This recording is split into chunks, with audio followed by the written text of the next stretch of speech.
السلام عليكم ورحمة الله وبركاته.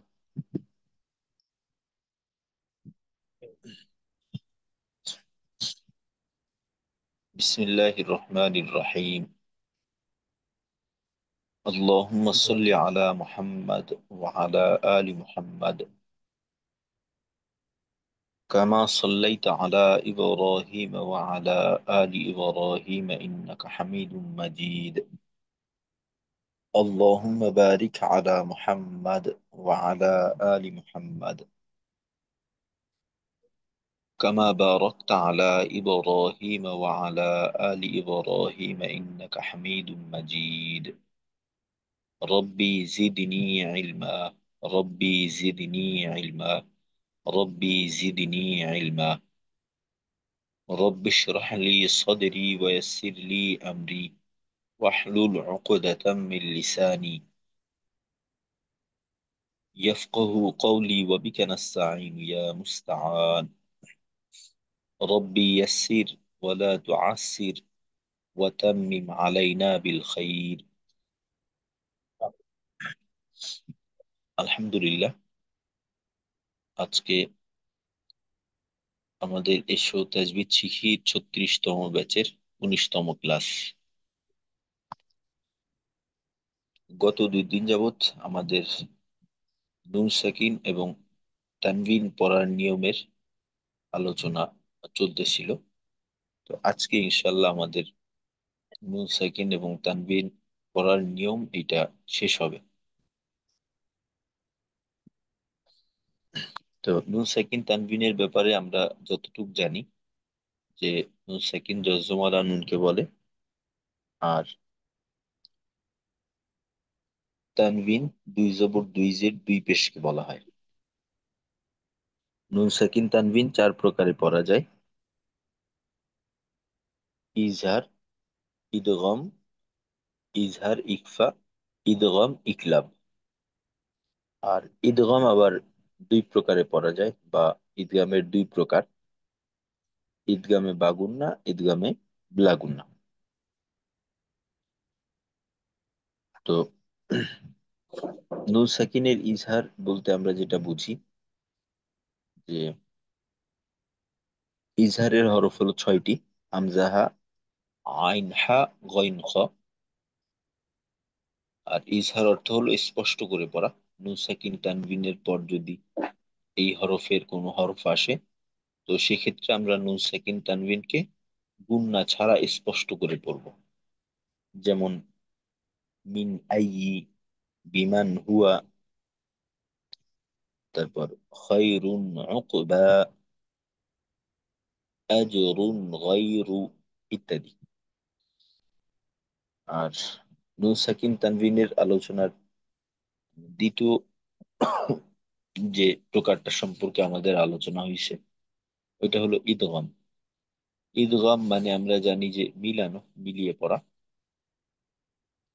আর ইদগামের হরফ হলো 6টি: ইয়া র মিম লাম ওয়াও নুন। একসাথে আমরা এটাকে ইয়া মালুন এভাবেও বলতে পারি।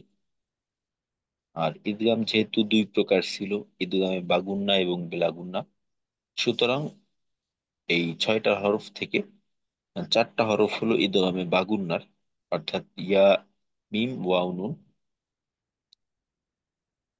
তো নুন সাকিন তানভিনের পর যদি এই ইদগামে বাগুন্নার 4 হরফের কোন হরফ আমরা পাই, তো সেক্ষেত্রে বাগুন্নার হরফে তাসদিদ দিয়ে গুন্না সহকারে মিলিয়ে পড়তে হবে। তো তখন দেখা যাবে যে নুন সাকিন এবং তানভিনের উচ্চারণ গুন্না আকারে থাকবে, নুনের উচ্চারণ এই ক্ষেত্রে থাকবে না।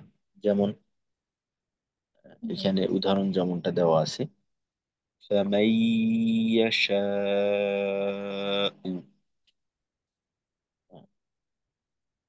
خَيْرٌ وَحْيٌ يُوحَى।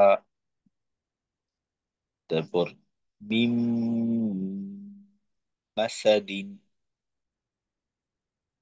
মিন ওয়াকিন, মিন নি'মাতিন ইত্যাদি। আর যেহেতু 6 হরফ থেকে 4টা হরফ হলো ইদগামে বাগুন্নার, ইয়া মিম ওয়াও নুন। তো বাকি দুইটা হরফ হলো, অর্থাৎ র এবং লাম, এই দুইটা হলো ইদগামে বেলাগুন্নার হরফ। তো বেলাগুন্নার ক্ষেত্রে নুন সাকিন তানবিনের পর যদি দুই হরফ আসে, তো তখন আমরা বেলাগুন্না হরফে তাজদিদ দিয়ে গুন্না ছাড়া মিলিয়ে পড়বো। তো বাগুন্না বেলাগুন্নার পার্থক্য এতটুকুই, বাগুন্নার ক্ষেত্রে গুন্না হবে, বেলাগুন্নার ক্ষেত্রে গুন্না হবে না। যেমন মির রব্বিহিম, মির রহমাতিন, মিন লাদুনকা, লাইল্লাম, ইত্যাদি। তো এই ছিল আমাদের নুন সাকিন এবং তানবিন বিষয়ে পিছনের ম- পূর্ণ আলোচনা।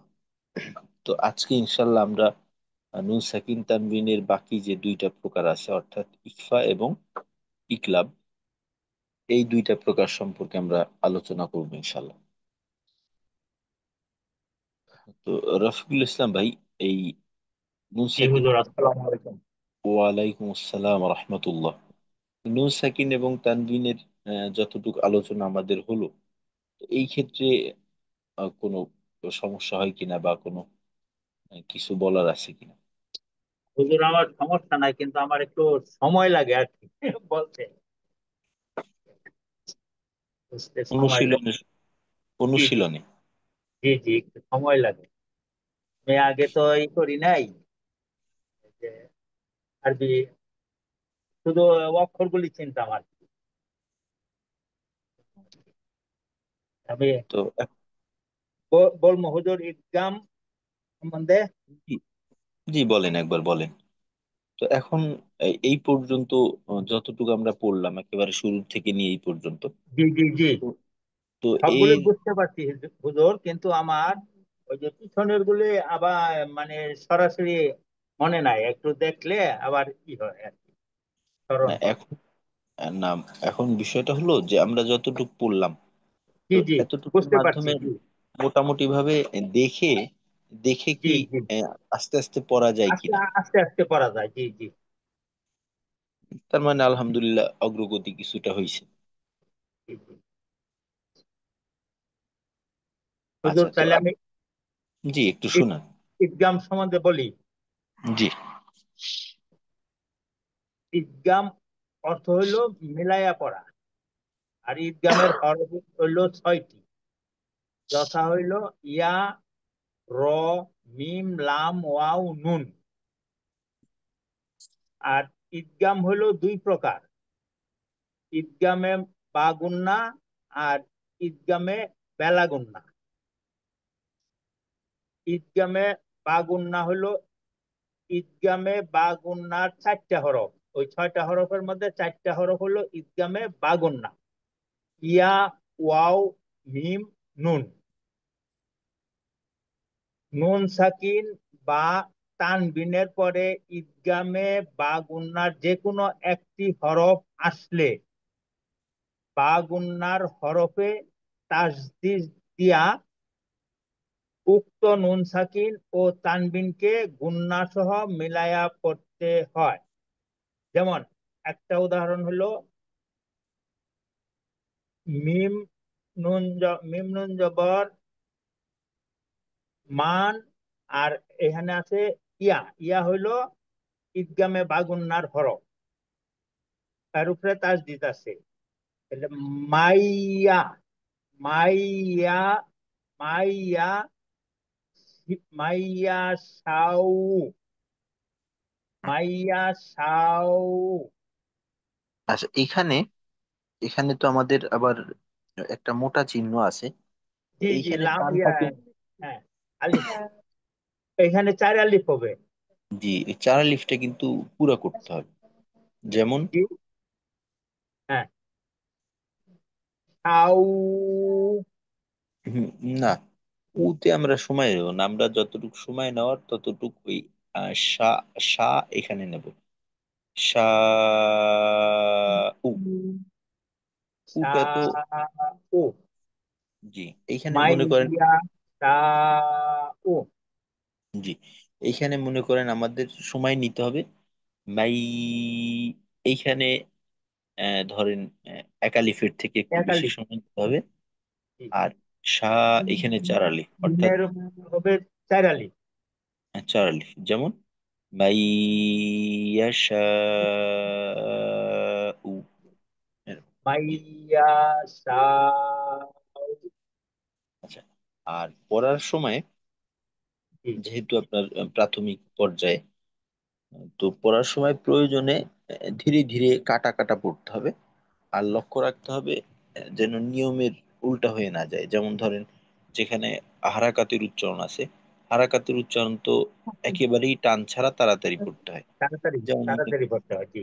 যেমন মনে করেন এখানে ইয়া, ইয়াতে হরকতের উচ্চারণ তাড়াতাড়ি।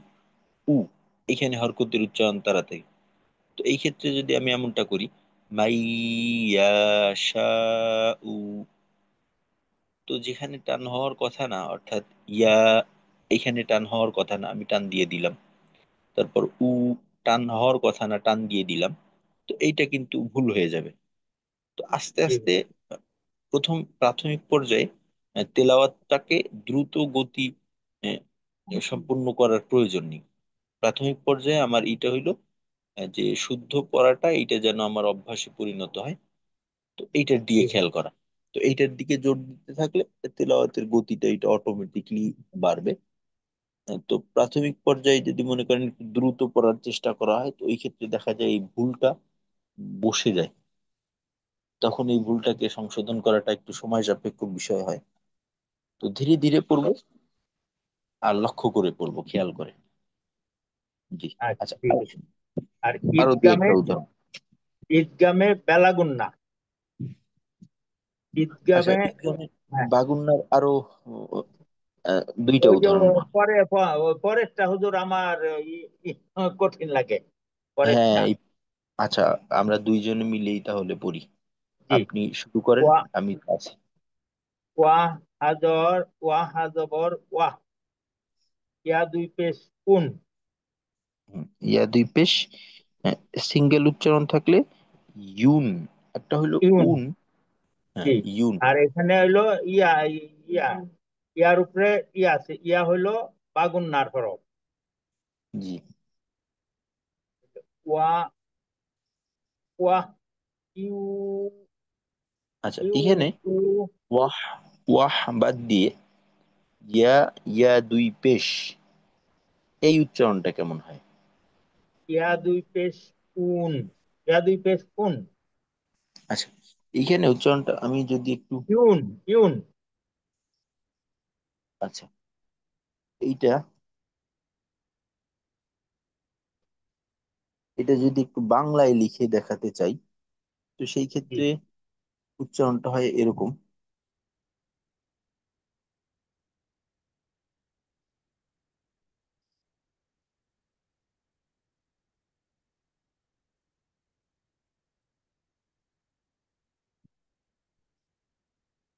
এরকম হয়। ইউ এই ই, উচ্চারণটা বাংলায় কেমন? হ্যাঁ, ইউ ই, হ্যাঁ, ইটা না করে ইউই, ইউই, এইটা মনে করেন আহ, দীর্ঘ ই, ই। দীর্ঘি। হ্যাঁ, তো ইউ তখন ই, ইউই, ইউই। ইউ ই, হ্যাঁ, এটাকে একসাথে শেষেরটাকে আলাদা না করে যুক্ত অবস্থায় ইউই, ইউ ই, ইউই। হুম, ইউই। তো ওই উচ্চারণটা কিন্তু এরকম, ইউই, ওয়াহ, ইউই, ওয়াহ, ওয়াহ, ইউই। ইউ ই, ওয়াহ, ইউ ই। আচ্ছা, এখানে দুই অংশ করা যাবে না। অর্থাৎ যদি মনে করেন এরকম করি, ইউ, ই, ইউ, ই, আলাদা না করে দুইটাকে একসাথে ইউই। ওয়াহ, ই, আচ্ছা, দেখেন দুই রকম পড়লে হ্যাঁ। কেমন হয়। একটা হইলো ইউ, ই, দুইটা পার্ট করলাম। ইউ একটা অংশে, ই আর একটা অংশে। আর আমাদের যেটা করতে হবে, পুরোটাকে এক অংশে একসাথে ইউই ওয়াহ ই- ইউই ইউ ওয়াহ হা। উ না উ আচ্ছা, ঠিক আছে ইনশাল্লাহ। তো আহ, এদিকে আমি বেলাগুন্নাটা একটু শোনা। ঈদ- ঈদগামে বেলা গুনার হরফ হলো দুইটা, র আর লাম। নুন সাকিন ও তানবিনের পরে বেলা গুন্নার দুই হরফের যে কোনো একটা আসলে বেলা গুন্নার হরফের তাসদিদ দিয়া উক্ত নুন সাকিন ও তানবিনকে গুন্না ছাড়া মিলাইয়ে পড়তে হয়। মিম জি নুন জের মিম, মিম নুন জের মিন। আমি আগে হুজুর এমনি কি করতেছি আর কি, হ্যাঁ। মিম নুন জি জের মিন, এটা রর সাথে হবে মির। মি, জি। মিম, র জবর মির, র জবর রা, মির রা, মির র, আচ্ছা। মির র, বা, র বা জবর রাব, রব, হ্যাঁ। মির রব, মির জি রব, বা মির রব্বি, মির রব্বি হিম, জি আমিন জের হিম, মির রব্বি হিম। জি। আচ্ছা তাড়াতাড়ি ঠিক করতে আছে। হবে, মির জি রব্বি হিম। জি, এইখানে আমাদের কোনো আহ, দেরি করার সুযোগ নেই, তাড়াতাড়ি। তার জি ঠিক আছে।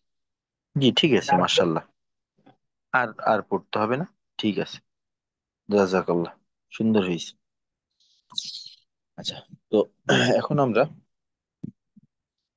আজকের বিষয়ের দিকে অগ্রসর হওয়ার চেষ্টা করি। আচ্ছা, তো আজকে আমরা আলোচনা করব নুন সাকিনের যে দুইটা প্রকার আমাদের বাকি রয়ে গেছে, অর্থাৎ ইকলাব এবং ইকফা। তো আগেই প্রথমে বলছিলাম আমরা নুন সাকিন তানবিন পেলে সর্বদাই পরবর্তী হরফকে অনুসরণ করব। আর এখানে চার প্রকারের ভিতরে 28টা হরফই পাওয়া যাবে। তো ইজহারের হরফ ছিল ছয়টা, আর ইদগামের হরফ পেলাম ছয়টা। এই মোট 12টা হরফ নুন সাকিন তানবিনের পর আসলে কি করতে হবে আমরা জানি। আর আমাদের রয়ে গেছে 16টা হরফ। তো এখন 16টা হরফ, ঈদ ইকলাবের হরফ হইল মাত্র একটা। আর বাকি যে 15টা হরফ থাকে ওই সবগুলো হলো ইকফার হরফ। তো এখন প্রথমে আমরা ইকলাব সম্পর্কে জানার চেষ্টা করি। তো সেক্ষেত্রে আমাদের ইকফার হরফ বের করাটা সহজ হয়ে যাবে, কারণ বাকিদের হরফ সম্পর্কে আমাদের ধারণা আছে। ইকলাবের হরফ হইলে একটা, আরটা হলো বা। তো ইকলাব শব্দের অর্থ হলো পরিবর্তন করে পড়া। অর্থাৎ একটা বিষয় আছে বা একটা জিনিস আছে, এইটাকে পরিবর্তন করে অন্য কিছু করা। ইকলাব মানে হইলো পরিবর্তন করা। পূর্বের প্রত্যেকটা কায়দার অর্থ আমরা জানছি, যে ইকলাব মানে পরিবর্তন করা, ঈদগাম মানে মিলিয়ে পড়া, তারপর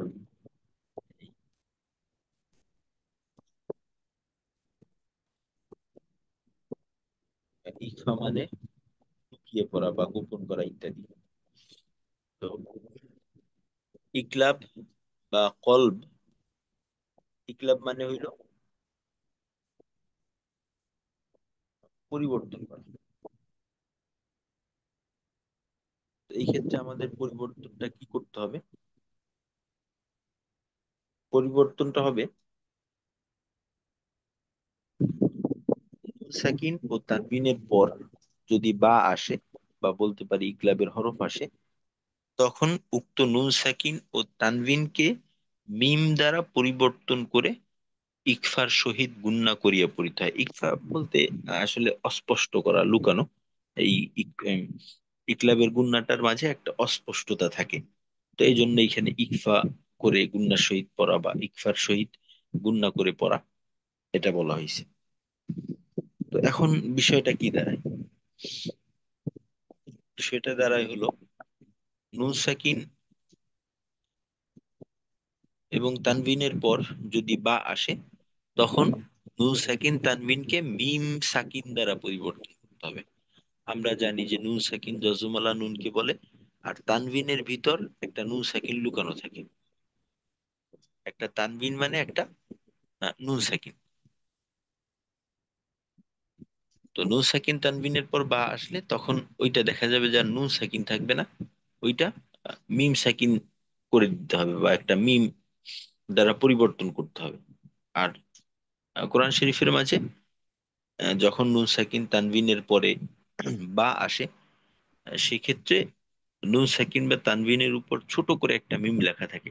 যেমনটা আমরা এই উদাহরণগুলো দেখলেই বুঝতে পারবো যে ছোট করে একটা মিম লেখা আছে, তার মানে এখানে মিম দ্বারা পরিবর্তন করতে হবে। তো এটা যদি থাকে তাহলেও আমাদের এইটা করতে হবে, যদি না থাকে সেক্ষেত্রে আমরা নিজেদের থেকে পরিবর্তনটা করে তারপর পড়ব। তো ইকলাবের হরফ একটি বা, ইকলাব অর্থাৎ অর্থ হলো পরিবর্তন করা। নুন সাকিন তানবিনের পরে যদি বা আসে, সেক্ষেত্রে নুন সাকিন এবং তানবিনকে মিম দ্বারা পরিবর্তন করে গুণনা করে পড়তে হবে। যেমন এখানে মিম নুন জের মিন। তো নুন সাকিনের পর আমরা দেখতে পাই বা। যে একটা বা আছে। তো বা থাকলে কি করতে হবে? নুন সাকিনকে মিম দ্বারা পরিবর্তন করতে হবে। তো যদি নুন সাকিনকে মিম দ্বারা পরিবর্তন করি, তখন কি মিন হবে? তখন কিন্তু মিন মিম। হবে না, তখন কি মিম। হবে? মিম। মিম। মিম। মিম। আর যেহেতু এখানে গুণনা করতে হয়, তো এখানে আমার একটু সময় দিতে হবে। যেমন মিম,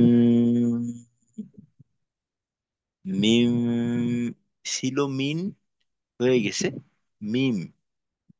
মিম, বা আইন জবর বা, দাল জের দি, মিম বা দি। একই রকম মিম নুন জবর মান। তো নুন সাকিনের পরে বা আসছে, সুতরাং মান না পড়ে আমরা মাম। পড়বো মাম। মাম। মাম। মাম, বা জবর বা, খজের খি, বাখি, লাম জবর লা, বাখিলা। মাম বাখিলা। এটা গেল নুন সাকিনের উদাহরণ। আর তানভিনের উদাহরণ যেমন খ জবর খ, বা ইয়াজের বি। তো এখানে মাদের হরফ আসছে, মাদ্দে তবাই একালিফ টান দিতে হবে। বি, র দুই জবর রন। তো যেহেতু তানভিনের পরে বা, সুতরাং রন, ন না পড়ে ম পড়তে হবে। রং, রং, খবীরং। বা জবর বা, সদিয়াজের সই, এইখানেও একালিফ, বা সই, র দুই জবর রন, বা সই রন। আর ওয়াকফ করলে এক জবর বাদ যাবে, একালিফ টানতে হবে। বা সই র, খবীরং বাসীরা। তো এই হলো ইকলাবের নিয়ম। তো ইকলাবের গুণনার ক্ষেত্রে আমাদের একটা বিষয় লক্ষ্য রাখতে হবে। যখন আমরা ইকলাবের গুণনা করব বা ইকলাবের গুণনা চলমান থাকবে, ওই সময় ঠোঁটের সাথে ঠোঁট শক্তভাবে চাপ দিয়ে না ধরে গুণনার কিছু অংশ বা এই গুণনা চলাকালীন সময়ের যে আওয়াজটা, এই আওয়াজটা পরিপূর্ণ নাক থেকে বের না করে আওয়াজের কিছু অংশ মুখ থেকেও বের করা। এখানে যে বলা হইলো যে ইকফার সহিত গুণনা করে পড়তে হয়, তো এখানে ইকফার সহিত গুণনা করার দ্বারা এই বিষয়টা কি বোঝানো হয়েছে, যে যেমন ধরেন মাউ, এই আমি দুই আলিফ পরিমাণ বা দেড় আলিফ পরিমাণ সময় গুণনা করলাম। এই সময়টায় আমার পূর্ণ আওয়াজটা নাক থেকে বের হবে না। যদি ঠোঁটের সাথে ঠোঁট একেবারে আটকাই দিই, তো সেক্ষেত্রে রম, এই ম এর আওয়াজটা স্পষ্ট হয়ে গেল, ইকফা হইল না, বা আওয়াজটা অস্পষ্ট হইল না, গোপন হলো না। তো এই ক্ষেত্রে যদি আমি ঠোঁটটাকে একেবারেই অল্প পরিমাণে খোলা রাখি, অর্থাৎ সর্বনিম্ন ফাঁকা রাখি, উপরের ঠোঁটকে নিচের ঠোঁটের থেকে সর্বনিম্ন দূরত্বে রাখি, তো ওই ক্ষেত্রে দেখা যাবে আওয়াজের কিঞ্চিত অংশ মুখ থেকে বের হবে।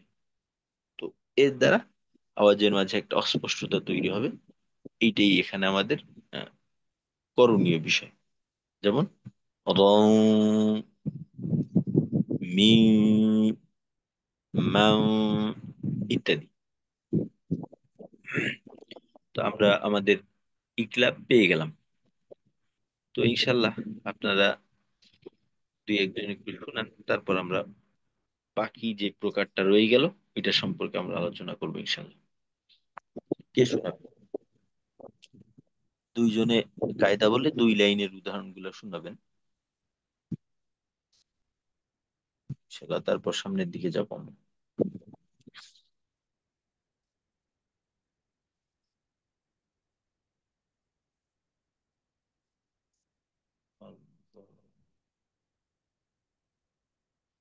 জি, সাব্বির ভাই শুনাইতে পারবেন? আসসালামু আলাইকুম রহমতুল্লাহ ওস্তাদ। জি পারবেন ইনশাআল্লাহ, চেষ্টা করব। ওয়ালাইকুম আসসালাম ওয়া রাহমাতুল্লাহ। জি। ওস্তাদ সমস্যা হচ্ছে আহ, অনুশীলন করতে পারি না। অনুশীলনের সময়টা মিলাইতে আচ্ছা, পারতেছি না। হ্যাঁ, এই জন্য আর কি। এইখানে বিষয়টা হলো, আসলে কিন্তু আহ, আমাদের উদ্দেশ্যই হলো শেখা। এখন যদি সবই পারি, তো শেখার দরকার কি? বুঝেন নাই?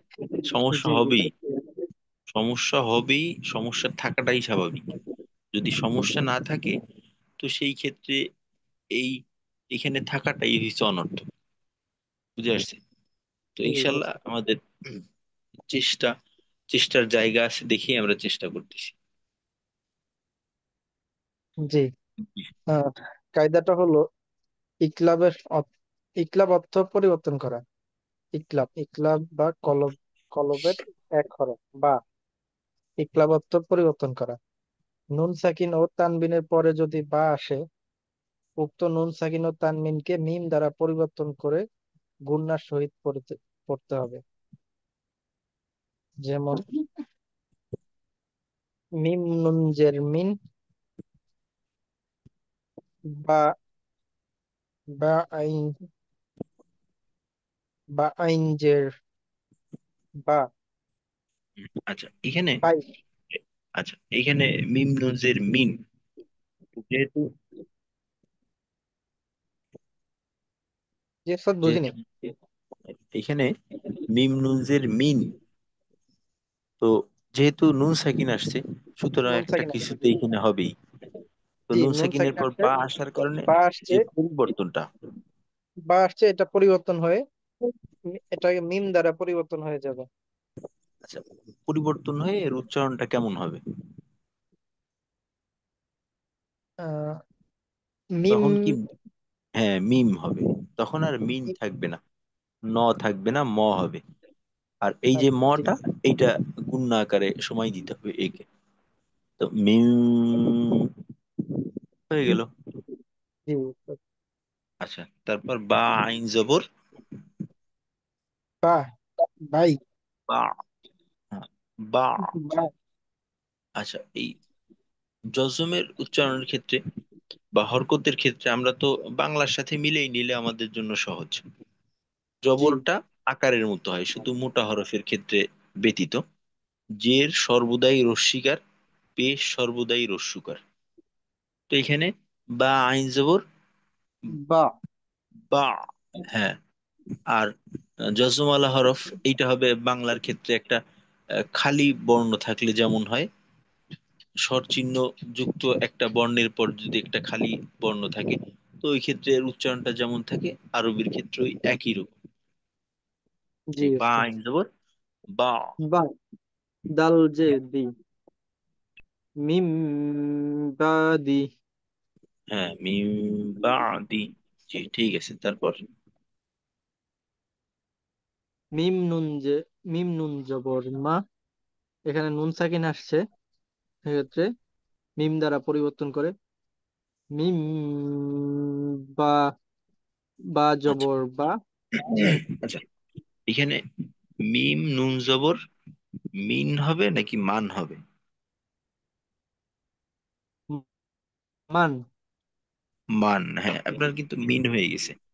তো মিম এটাকে নুন জবর স্থির, মান, মা। হ্যাঁ, তো স্থিরতার সাথে যেটা দেখবো ওইটাই। জি। মিম মিম নুন নুন জবর জবর মান। মান, বা হুম। জবর বা, জিম জের জি।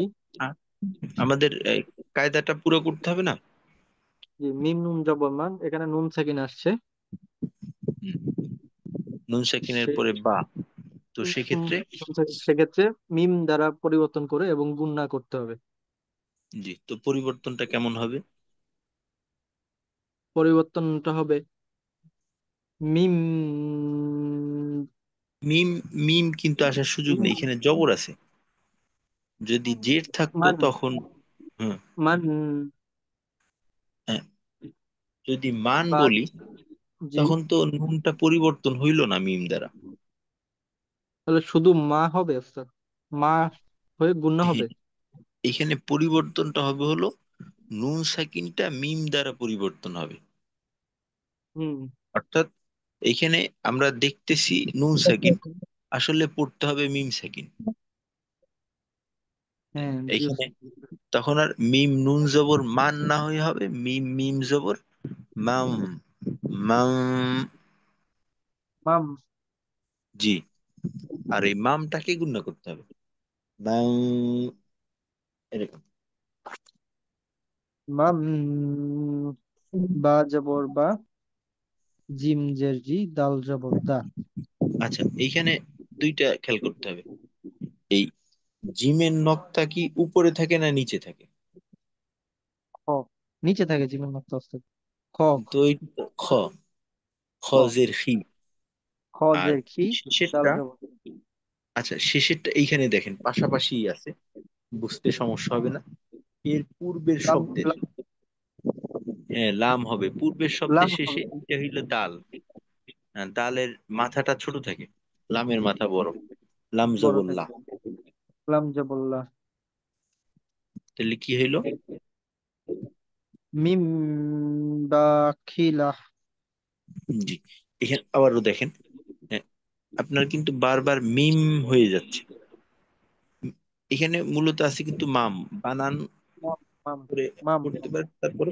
মাম হ্যাঁ, বা খিলা, হ্যাঁ, বা লম্বা করা যাবে না, বাখিলা, বা খিলা, মাম বা এই বা লা। খিলা। প্রয়োজনে, আচ্ছা, প্রয়োজনে কয়েকবার কাটা কাটা ভাবে পড়বেন, জি, তারপরেও যেন যত্রতত্র টান হয়ে না যায়। যেমন মাউ বা খি লা, মাউ জি। বা বা খি খি লা। লা। এভাবে মনে করেন কয়েকবার উচ্চারণটাকে একটু সহজ করে নিয়ে তারপর যুক্ত করে দেওয়া। মাউ বাখিলা, মাউ বাখিলা, এই ধরনের আর কি। জি, তারপর, তারপরটা হলো মিম নুন জবর, যে নুন সাকিন আসছে, সেক্ষেত্রে মিম দ্বারা পরিবর্তন হয়ে মিম এখানে নুন জবর দেখেন, মাম। আচ্ছা, মিম নুন আ- জের মিম, হ্যাঁ, এটা কিন্তু খেয়াল করতে মিম, হবে, মিম নুন তারা জের মিম নুনজের মিম, মিন, মিন, সেক্ষেত্রে নুন যদি মিম দ্বারা পরিবর্তন হয় সেক্ষেত্রে হবে মিম। মিম। হ্যাঁ, আর যেহেতু গুন্না হবে, তো গুন্নাটা কেমন হবে? মাম, মিম। জি, মিম, প্রথম অংশ পেয়ে গেলাম। জি। তারপর তারপরে বা ইয়া বাই, জবর বাই, বাই, তো হইল মিম মিম বাই, বাই। মিম বাই। হ্যাঁ, দাল, নুনজের, নুন জের নি, হা মিম, হা মিম জের হি, হামিমজের হা মিম জের হিম। হিম। হ্যাঁ, তো একসাথে কি হতে পারে? মিম বাইনিহিম।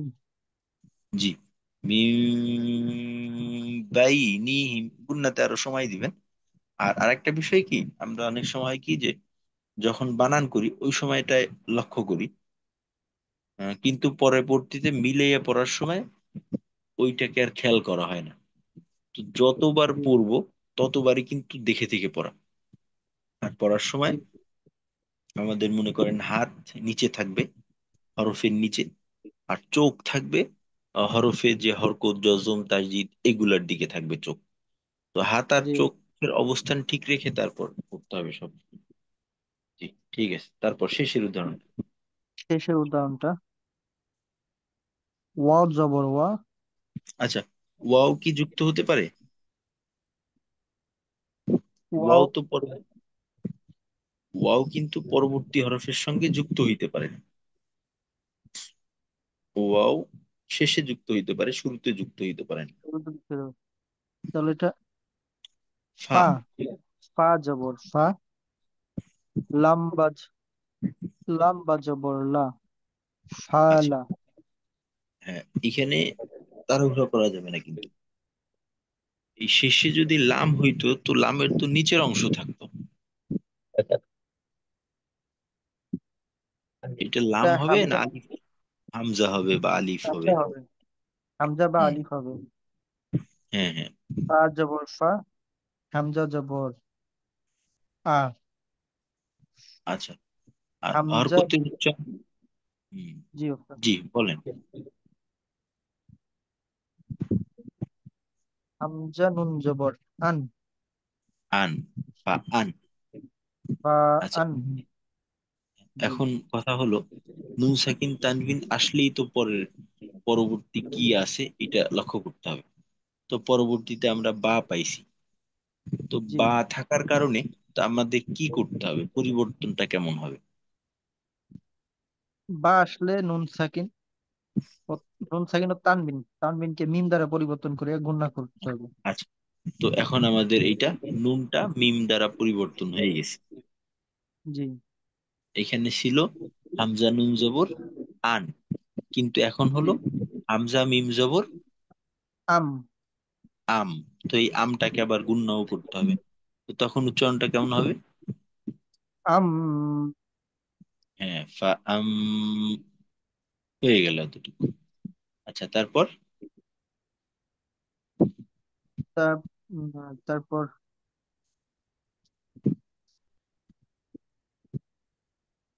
তারপর একটা ওস্তাদ আচ্ছা, এক দাঁতের নিচে একটা নুক্তা আসছে, বা। বা। আচ্ছা, যেহেতু বায়ে জবর আছে, আর জি জবরের পেশগুলো থাকলেই তো আমাদের পরবর্তী বিষয়ের দিকে লক্ষ্য রাখতে হবে আমাদের। জি। দেখা যায় যে অনেক বিষয় আছে যেটা পরবর্তী হরফকে সাথে নিয়ে যেতে হয়। তো এখানে যেহেতু পরবর্তীতে জজম আছে, সুতরাং এই জজম আছে, হরকতের সাথে জজমটাকেও নিয়ে যেতে হবে। নিয়ে নিয়ে তো পড়তে হবে। কি হয়? বা তা জবর বা। বাদ। জি, ফাআং, বাদ। আচ্ছা, আম, শেষে কি আছে? বা। নুন, নুন লাম জবর নুন হামজা জবর না। আচ্ছা, এটা আলিফ হবে। আলিফে যদি জবর জের পেশ হরকত জজম তাজদিদ এগুলা থাকে তখন ওইটাকে হামজা বলা হবে। আর যদি খালি থাকে তখন কিন্তু এটা আলিফ। আলিফের নুন আলিফ জবর না। এখানে কি কোনো কিছু হবে কিনা? এখানে একালিপ টানিয়ে পড়তে হবে। হ্যাঁ, টানটা তো থাকবে। নুন আলিফ জবর, তখন উচ্চারণটা কেমন হবে? না। না। আচ্ছা, তো এখন দেখেন তো ভেঙে ভেঙে পুরোটাকে পড়া যায় কিনা। ফা আম। ফা ফা আম বাত না। হুম, টান ফা ছোট আম হয়ে গেল। বাত না। হুম, প্রয়োজনে আমাদের অনেক সময় হয় কি যে আমরা আর কি পরবর্তী উচ্চারণটা করার ক্ষেত্রে যদি একটু সমস্যা থাকে, তো পূর্বের উচ্চারণটাকে লম্বা করে নেই, এইটা একটা আমাদের ভুল। জি। আমরা প্রয়োজনে আওয়াজটাকে বন্ধ করে দিয়ে পরবর্তী উচ্চারণটা করব, তারপরেও আওয়াজকে পরিমাণে কম বেশি করা যাবে। যেমন জি ধরেন উস্তাদ। এখানে আং, এইটা পড়তে পড়তে পরবর্তী বিষয়টাকে দেখলাম। জি যেখানে টান গুন্না আছে, তো এই টান গুন্না চলাকালীন সময় পরবর্তী উচ্চারণটাকে দেখে ওই উচ্চারণের মানসিক প্রস্তুতি নিয়ে থাকবো বলতে আর কি। হবে। তো এখানে বাত, আচ্ছা, বাত যখন উচ্চারণ করলাম, তো তখন তো মনে করেন কোনো বাড়তি সময় পাচ্ছি না। তো সেক্ষেত্রে ধরেন বাত, সময় পাচ্ছি না, তো ওই ক্ষেত্রে জি অনেকে কি করে, বাত না, বাত এইভাবে একটু আওয়াজ করতে করতে সময় নেয়। তো এখানে একটু আওয়াজ সময় নেই। করতে করতে সময় নেওয়া যাবে না, প্রয়োজনে আওয়াজটাকে বন্ধ করে বন্ধ বন্ধ করে চুপ দিতে হবে। থেকে তারপর সময় নেবো। বাট যেমন ধরেন আহ, বাত না, তো এইভাবে কিছুবার করে যখন দেখবো যে মোটামুটি ভাবে এটা একটা পর্যায়ে আয়ত্তে চলে চলে আসছে, হ্যাঁ, জি তখন মনে করেন মিলানোর চেষ্টা করবো। জি উস্তাদ, ইনশাআল্লাহ। জি, ঠিক আছে, মার্শাল্লাহ, আসসালামু ভালো হয়েছে। আলাইকুম। ওয়ালাইকুম আসসালাম। আচ্ছা, আমাদের এখনো একটা প্রকার বাকি রয়ে গেছে। আমি নিচের লাইনের উদাহরণটা আমি শুনেছি, তা আপনারা ইনশাল্লাহ পরবর্তীতে নিজে নিজে এটা অনুশীলন করবেন। আমাদের কিন্তু প্রয়োজন হলে ক্লাসের বাহিরেও একটু সময় দেওয়ার চেষ্টা করব। আর সমস্যা হলে তো ইনশাল্লাহ আমি আসি, আমাকে যে কোনো সময় জানাবেন। আচ্ছা, দ্বিতীয় লাইনটা হলো খ জবর খ, বা ইয়াজের, তো এখানে একালিফ টান হবে, বা ইয়াজের বি, খ বি, র দুই জবর রন। তো যেহেতু তানবিন আসছে, আমাদের পরবর্তী হরফকে লক্ষ্য করতে হবে। তো পরবর্তীতে বা আসছে, সুতরাং এখানে মিম দ্বারা পরিবর্তন করতে হবে তানবিনকে। তো তখন হবে র মিম দুই জবর রম,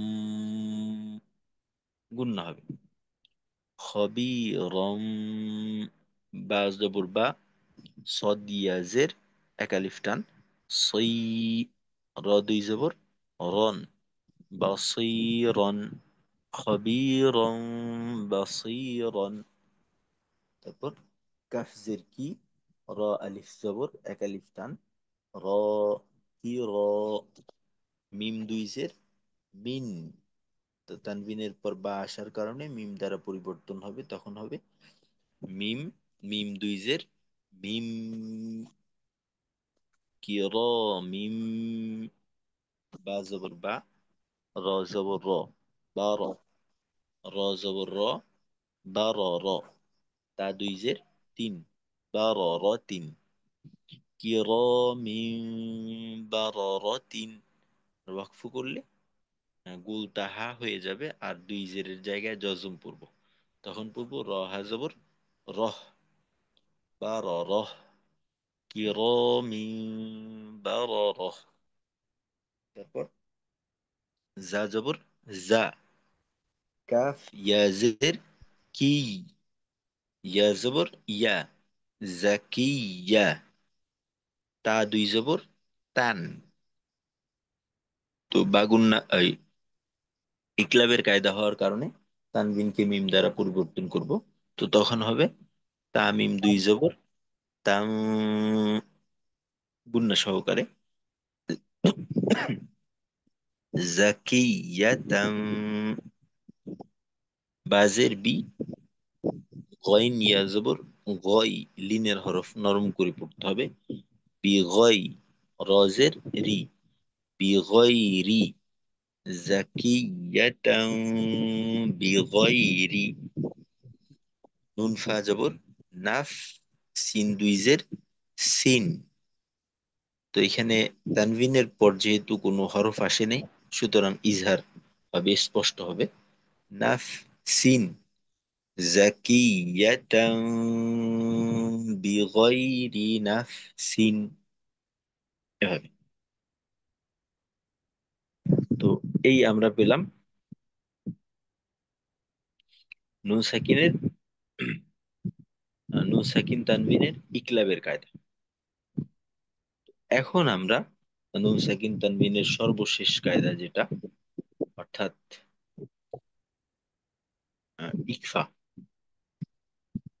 ইকফার কায়দাটা আমরা একটু দেখার চেষ্টা করব।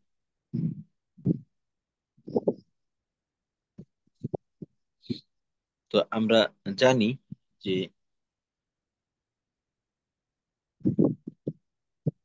এখানে নুন সাকিন তানবিনের পর 28টা হরফ আসবে। তো আমরা অলরেডি 14টা হরফ পেয়ে গেছি, অর্থাৎ ইজহারের হরফ 6টা, হামজা, হা, আইন, হা, গইন, খ। তো নুন সাকিন তানবিনের পর ইজহারের হরফ আসলে গুন্না ছাড়া স্পষ্ট করে পড়তে হবে। তারপর ইদগামের হরফ ছিল 6টা, ইয়া, র, মিম, লাম, ওয়াও, নুন। তো ইদগামের ক্ষেত্রে ইয়া, মিম, ওয়াও, নুন যখন আসবে তখন গুন্না করে পড়তে হবে। আর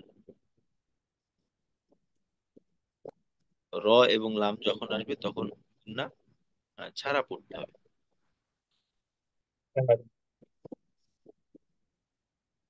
আর একটা হরফ আমরা পেলাম ইকলাবের ক্ষেত্রে, যেটা মাত্রই গেল।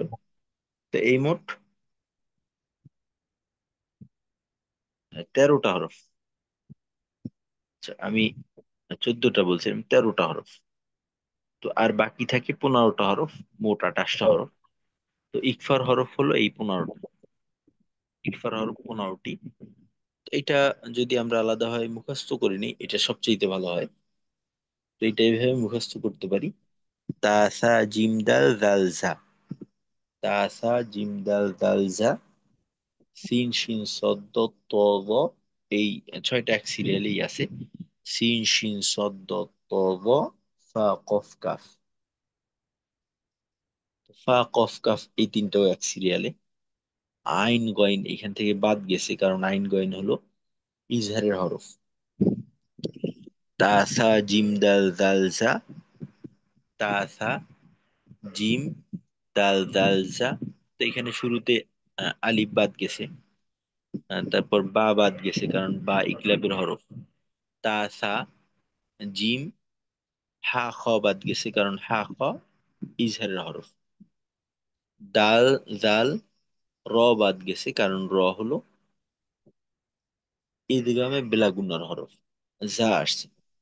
তারপর সিন, শিন, সদ, দত, ত, দ এক সিরিয়ালে আসছে। আইন, গইন বাদ গেছে কারণ আইন, গইনও ইজহারের হরফ। ফা, কফ, কাফ এই শেষ। পরবর্তীতে লাম ইদগামে বেলাগুনার হরফ ছিল। তারপর মিম, এটা ইদগামে বাগুন্নার হরফ। নুন ইদগামে বাগুন্নার হরফ। ওয়াও ইদগামে বাগুন্নার হরফ। হা, এটা ইজহারের হরফ। হামজা, এটাও ইজহারের হরফ। ইয়া ইদগামে বাগুন্নার হরফ। তো যদি পূর্বের 3 প্রকারের হরফগুলা মুখস্থ থাকে, তো এই ক্ষেত্রে ইকফার হরফটা আমরা নিজেদের থেকেই অনায়াসে বের করে নিতে পারবো। তারপরেও যদি ইকফার হরফগুলা মুখস্থ করে নিই, এটা সবচেয়ে ভালো হয়। ইকফার হরফ 15টি: তা, সা, জিম, দাল, দাল, জা। সিন, শিন, সদ, দ, ত, দ, ফা, কফ, কাফ। ইকফা অর্থ হলো অস্পষ্ট করে পড়া, অর্থাৎ নুন সাকিন এবং তানবিনকে অস্পষ্ট করে পড়তে হবে। আহ, তো কায়দাটা হলো, নুন সাকিন তানবিনের পর যদি ইকফার 15 হরফের যে কোনো একটি হরফ আসে, তো তখন আমরা উক্ত নুন সাকিন তানবিনকে নাকের ভিতর লুকাইয়া গুন্না সহ অস্পষ্ট করে পড়ব। গুন্না সহ অস্পষ্ট করে পড়ব। যেমন ওয়াও জবর ওয়া, লাম আলিফ জবর। তো এইখানে আমরা চিকন চিহ্ন দেখতেছি। তো চিকন চিহ্ন মানে তিন আলিফ টান, যেটার নাম ছিল মাদ্দে মুনফাসিল, অর্থাৎ মাদের হরফের পর যদি লম্বা হামজা আসে, তো লাম আলিফ জবর লা, ওয়ালা, হামজা নুন জবর আন। তো নুন সাকিন তানবিন আসলেই আমাদের পরবর্তী হরফ দেখতে হবে, তো সেই অনুযায়ী পড়তে হবে। তো পরে যেহেতু তা আসছে, সুতরাং আমরা নাকের ভিতর লুকাইয়া তারপর অস্পষ্ট করে গুণনাটা করব। তখন আন না হয়ে হবে আং। তো এই ক্ষেত্রে আমরা সহজেই মনে রাখতে পারি যে ইকফার গুণনার ধরন হলো অনুস্বরের মতো। বাংলায় যে অনুস্বর আছে, অনুস্বরের মতো হলো ইকফার গুণ। তো তখন হবে আং, তামিম পেশ তুম, ওয়ালা আনতুম। তারপর মিম নুন জবর মান, এইটা স্বাভাবিক উচ্চারণ। তো যেহেতু নুন সাকিন, পরের হরফকে অবশ্যই ফলো করতে হবে। তো এখানে সা আসছে, তো সা যেহেতু ইকফার হরফ, তো এইখানে নাকের ভিতর লুকিয়ে অস্পষ্ট করে করতে হবে, যেটা আমরা সহজেই বুঝতে পারি অনুস্বরের মতো। এখানে বাং,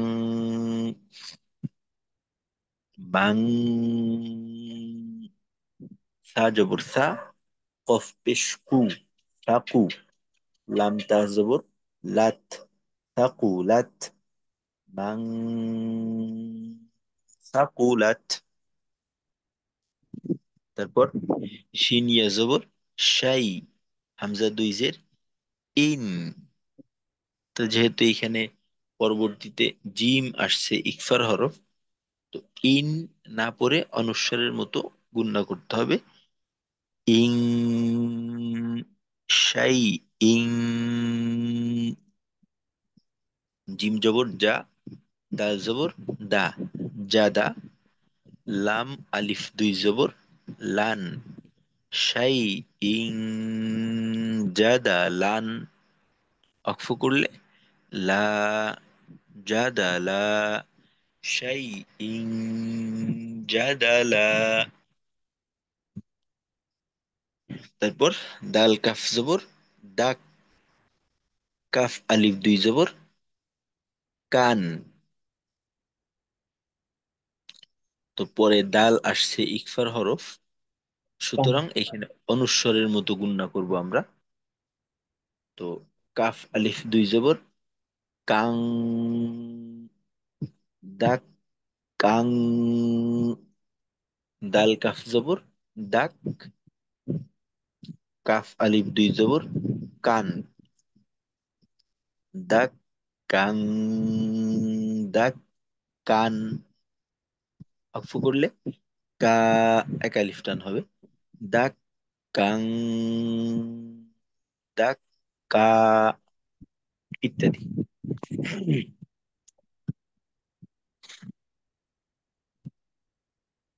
আচ্ছা, এবার তাহলে আপনারা একটু পড়বেন। আচ্ছা মেহেদি ভাই, আপনি কায়দা বলে দ্বিতীয় লাইনের উদাহরণটা একটু শোনানোর চেষ্টা করেন। জি, আসসালামু আলাইকুম হুজুর। তো আমরা ওয়ালাইকুম আসসালাম।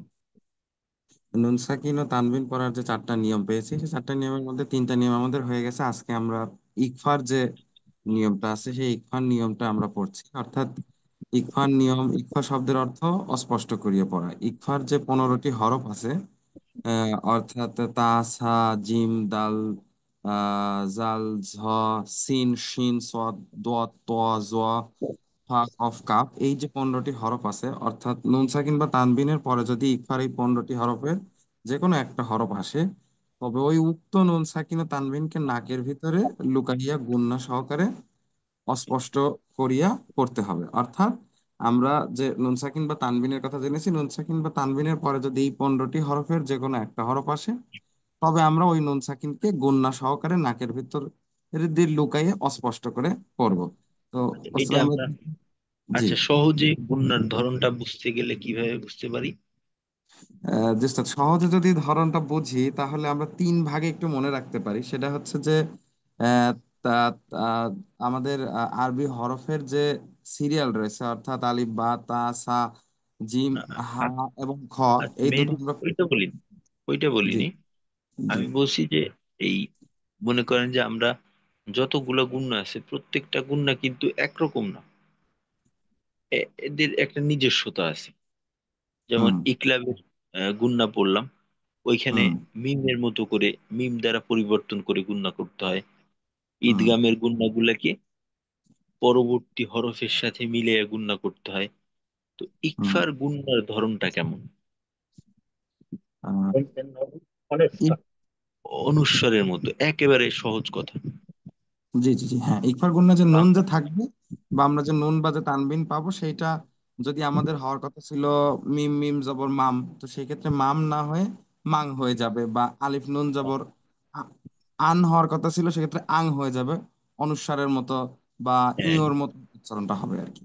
হ্যাঁ, একেবারে মনে করেন এইটা, এইটা মনে রাখলে আমাদের আর কোনো সমস্যা হবে না। হ্যাঁ জি, আমাদের অনুস্বার। সাধারণ উচ্চারণ থেকে একটু অনুস্বারের মতো উচ্চারণ চলে আসবে। মাং, তারপরে ইং, তারপরে কাং, এরকম আর কি উচ্চারণটা চলে হ্যাঁ, আসবে আর কি।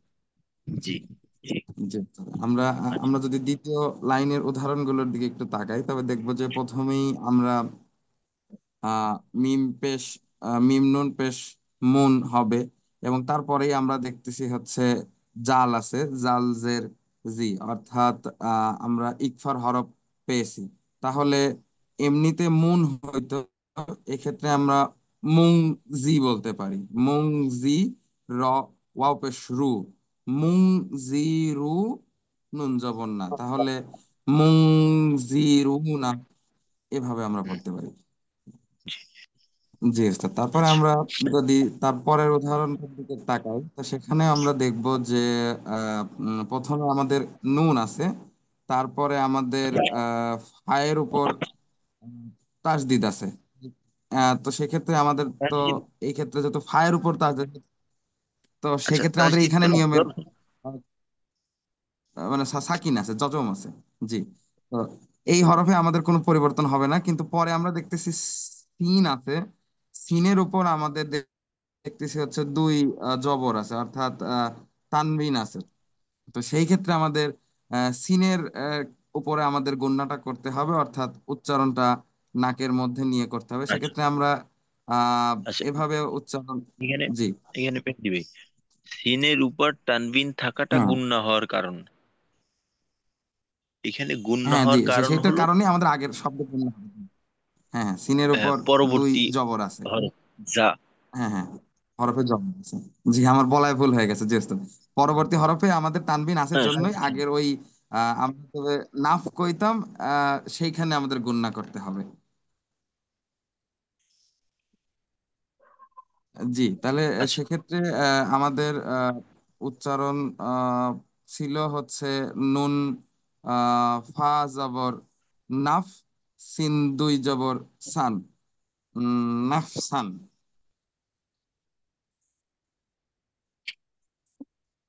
আচ্ছা, নাফ সান। তো যেহেতু সিনের হুম দুই জবরের পর আমরা ইকফার হরফ পেলাম, তো তখন আমাদের সান হুম হুম ন না হয়ে অনুস্বর সাং। হুম, নাফ সাং হয়ে যাবে। সাং। হ্যাঁ, সাং হয়। জি জি, সাং। হুম, হ্যাঁ জি। সেক্ষেত্রে আমাদের ওই সান না হয়ে সাং হয়ে যাবে, অনুস্বারের মতো হয়ে যাবে। তো নাফ সাং, তারপরে আমরা দেখতেছি যে হ্যাঁ, হচ্ছে গুণ না করেন, গুণ না ঝাড় করেন। উপর। আলাদা পড়লেও গুণ না করার জি জি অভ্যাসটা করে নিতে হুম, হবে। নাফ সাং। জি জি জি ওস্তাদ। জি, নাফ সাং, নাফ সাং। হ্যাঁ, তারপরে আমরা দেখছি নাফ সাং, তারপরে আমরা ঝাড় উপর জবর দেখছি, এবং কাফের, কাফ এর বানানের সাথে উপর সাথে কাফ, উচ্চারণগুলো করতে এবং হবে। পরবর্তীতে ইয়ার উপর আচ্ছা, তাসদিদ আছে। হ্যাঁ, বানানের কাফ সাথে সাথে, ইয়া তাসদিদের সাথে। বানানের সাথে জি। সাথে উচ্চারণ করবেন। হ্যাঁ হ্যাঁ যেমন মনে করেন হ্যাঁ যা জবর যা। হ্যাঁ, হ্যাঁ। আর কাফ ইয়াজের কি, ঝা হুম। কি, তা দুই জবর তান, তাহলে ইয়া আমাদের জবর ইয়া। পুরো উচ্চারণ দাঁড়াচ্ছে নাফস। হ্যাঁ, হ্যাঁ, ইয়া জবর ইয়া তো আছেই। ঝা, ঝা জবর ঝা, কাফ ইয়া জের কি, ঝা কি, ইয়া জবর ইয়া, ঝাকি ইয়া, তা দুই জবর তান, ঝাকি ইয়া তান। তাহলে আমাদের পুরো উচ্চারণ দাঁড়াচ্ছে হচ্ছে নাফসাং ঝাকি ইয়া তান। হুম, ইয়াটা একটু লম্বা হয়ে গেল, আর একটু ছোট করে নাফসাং হ্যাঁ, ঝাকি ইয়া জাকিয়াতান। তান। জি। জি জি, ফাতে জি জি জি জি জি জি। আচ্ছা, তারপরে ওস্তাদ যদি আমরা দেখি সেক্ষেত্রে আমরা দেখবো যে আমাদের মিম নুন জের মিন, তারপরেই আমরা হচ্ছে মিম নুন জের মিন হওয়ার কথা ছিল, তারপরে আমরা ইকফার হরফকে সিন দেখতেছি। তো সেক্ষেত্রে আমাদের এইখানে আমাদের ওই গুণা করতে হবে। তো সেক্ষেত্রে আমাদের মিং হয়ে যাবে, মিং। তারপরে হচ্ছে আমাদের সিন, তারপরে আছে জিম, জিমের সাথে তাসদিদ আছে। তাহলে সিন জিম জের সিম, সিম জিন জের সিম, জিম। আবার হচ্ছে সিম জজম আছে না, ইয়ার সাথে। সিম সিজ, জিঞ্জের, সিজ, সিম সিজ, জিঞ্জের, জিমজের সিজ। সিজ, সিজ, জি ওস্তাদ। সিম জিম জের সিজ। আবার আমরা দেখছি যে জিম আবার হচ্ছে ইয়ার সাথে যজম আকার আছে। তাহলে জিম ইয়াজের জি, জিম ইয়াজের জি, লাম দুই জের লিন। তাহলে আমাদের উচ্চারণ দাঁড়াচ্ছে যে মিং সিদ, মিং সিদ জিলিন। জি। জি স্যার। এরপর আমরা যে উদাহরণ আরেকটা আছে সেক্ষেত্রে আমরা দেখছি যে প্রথমেই আছে আইন জবর আ, তারপরে জাল জবর যা, আ যা। তারপরে আমরা দেখছি যে আহ জালের সাথে, বার উপর, জালের সাথে আলিফ আছে। হ্যাঁ, জাল আলিফ জবর যা, যদিও এক্ষেত্রে আলিফের তা কোনো জি হ্যাঁ। কেন টান আহ, হবে না? জবরের বাম পাশে খালি গুণনা আলিফ। হবে কি? একটা গুণনা হবে, হ্যাঁ, গুণনা, এক টান আলিফ টান হবে, দিতে। টান। আজা, আজা। তারপরে আমরা দেখছি বায়ের উপর তানবিন আছে, এবং ঠিক তারপরেই আমরা দেখছি হচ্ছে আমাদের ইকফার হরফ শিন চলে আসছে। তো সেক্ষেত্রে আমাদের হর উচ্চারণ কথা ছিল হচ্ছে বা দুই জবর বাং, বান। এক্ষেত্রে আমাদের বাং হয়ে যাবে। তাহলে আমাদের বাং হয়ে যাবে। তারপর আমরা দেখতেছি যে আহ শিনের উপর জবর আছে। তাহলে শিন জবর শা, তারপরে দাল ইয়াজের দি, সাদি। তারপরে সাদি, তারপরে লাম আলিফ দুই জবর লান। তাহলে আমাদের এটা পূর্ণ, লাম না, কিন্তু এটা দাল। ও আচ্ছা, জি জি, দাল, হ্যাঁ, আলিফ আকারে আছে, জি উস্তাদ, বুঝতে পারছি, দাল আলিফ দুই জবর দান। তো সেই ক্ষেত্রে আমাদের পুরো উচ্চারণ দাঁড়াচ্ছে আম, আজা বাং সা দি দান, আজাবাং সাদিদান, আ আচ্ছা, আজাবাং সাদিদান। গুন্নাতে কিন্তু সময় উম, পাচ্ছে না। জি জি গুন্নাটাকে দীর্ঘ করতে হবে। জি আযা বাং শাদীদান। জি, মাদের টানটা যেমন এখানে। আজাবাং সাদিদান। জি উস্তাদ। জি, এবার ঠিক আছে। জি জি জি আচ্ছা, জি। ঠিক আছে, মাশাআল্লাহ, জাযাকাল্লাহু খাইর। তো আমরা আমাদের ক্লাসের শেষ পর্যায়ে চলে আসছি, বরঞ্চ আমাদের সময়ও একটু বেশি হয়ে গেছে। তো আমাদের নুন সাকিন তানভিনের আলোচনা আজকে এখানে শেষ হলো। তো গুন্নার তেলাওয়াতের মাঝে যত ধরনের গুন্না আছে, তো এটা আগামীকালকে ইনশাল্লাহ, আগামীকালকের ক্লাসের আলোচনার মাধ্যমে আমাদের গুন্নার আলোচনা শেষ হয়ে যাবে। তো আগামীকালকে মিম সাকিনের আলোচনা হবে আমাদের। তো ইনশাল্লাহ এই পর্যন্ত আমাদের থাকবে অনুশীলন, কিছুটা বাকি রয়ে গেল। তো আমরা ইনশাল্লাহ এটা নিজেরা অনুশীলন করে আসব। আসসালামু আলাইকুম ওয়া রাহমাতুল্লাহি ওয়া বারাকাতুহু। ওয়ালাইকুম আসসালাম রহমতুল্লাহি ওয়া বারাকাতুহু। সুবহানাল্লাহি ওয়া বিহামদিহি, সুবহানাকাল্লাহুম্মা ওয়া বিহামদিকা, আশহাদু আল্লা ইলাহা ইল্লা আনতা, আস্তাগফিরুকা ওয়া আতুবু ইলাইক।